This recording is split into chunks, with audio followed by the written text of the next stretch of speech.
Hello, traders. FX Pip Collector here. Today is Monday, July 28th, and this is my analysis for the US dollar, and we are on the 4-hour time frame to start with.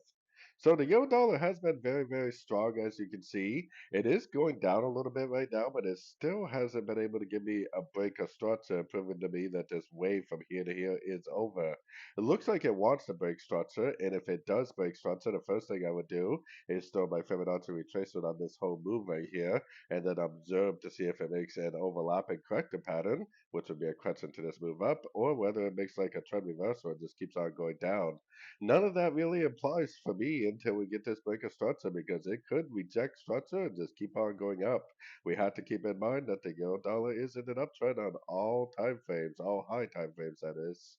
So going down to the 1 hour time frame, do not rule out the possibility of this being like an ABC that's doing like something like this, breaking back up and continuing the uptrend. So this could be an ABC. It could reject this structure and go back up, but it could also break through structure. So if it does this, it breaks through with momentum.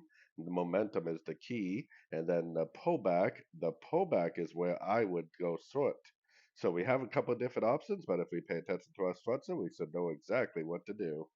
So anyways, don't forget to check out my website, fxpipcollector.com. And as always, thank you for watching and happy trading.